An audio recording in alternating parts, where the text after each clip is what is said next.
বৃষ্টির দিনে ফাইনালি খিচুড়ি আর মুরগির মাংস খাওয়ার সৌভাগ্য হলো। কিভাবে হলো আজকের ব্লগে সেটাই শেয়ার করব। হ্যালো এভরিওয়ান, আসসালামু আলাইকুম। This is Maliya from Maliya's diary.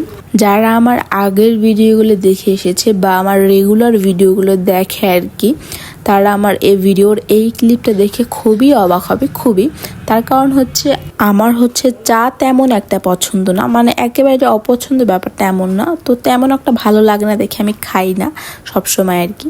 তো আজকে হঠাৎ করে আমার চা খেতে ইচ্ছে করলো। আমি সকালে উঠে দেখি আমার চা খেতে ইচ্ছে করতেছে, মানে আম্মুকে দেখে আমার খেতে ইচ্ছে করলো না কি আমি জানি না। এবার সে টোস্ট দিয়ে আমি চা খেলাম, এটাই সকালে নাস্তা। তো যাই হোক, হয়তো রুচি চেঞ্জ হয় অনেক সময় মানুষ, এই জন্য হয়ে থাকবে সম্ভবত। তো এই তো। আর আজকে জামাই ভাই আসতেছে বরিশাল থেকে, যার কারণে গিয়ে আজকে বাসায় অনেক কিছু রান্না টান্না আছে, সেটা ভিডিও একটু আমি করবো যদিও।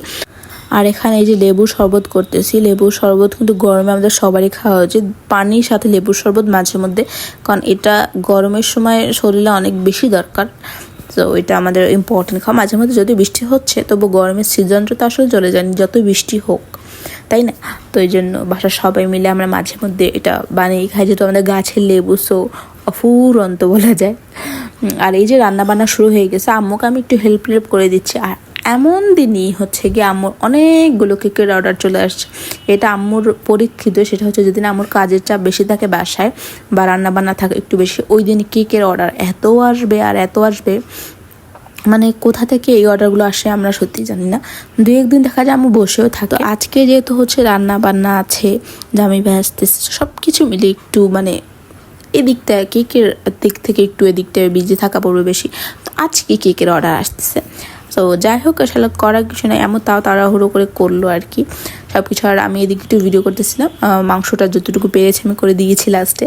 আর এখানে আমি ওই যে খিচুড়ি রান্না করতেছি। খিচুড়ি করার কারণ গিয়ে বৃষ্টি কয়েকদিন যাবতীয়, তো যার কারণে আজকে যদি অতটা বৃষ্টি নেই, হালকা মেঘলা মেঘলা বা একটু রোদ উঠছে মাঝে মধ্যে।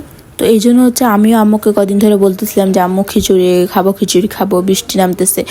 আর গিয়ে জামাই ভাই আসবে, এই জন্য আম্মু এমনি মুরগির মাংস রান্না করতে। তো সব কিছু মিলিয়ে ভালো আছে খিচুড়ি আর মুরগির মাংস রান্না করা যাক।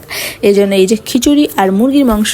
অনেকে যখন বলে পোলাও মাংস বা খিচুড়ি এগুলো একবেলার বেশি খাওয়া যায় না, আমি আসলে কি বলবো সেটাই ভাবি। কারণ আমি শুধু একবেলা না, 2-3 দিনই এমন হয়েছে টানা খেয়েছি। কারণ আম্মু ঈদের সময় নর্মালি পোলাও মাংস বা বিরিয়ানি অনেক বেশি করে করে, কারণ আমরা একটু বেশি টাইম ধরে খেতে ভালো লাগে আমাদের।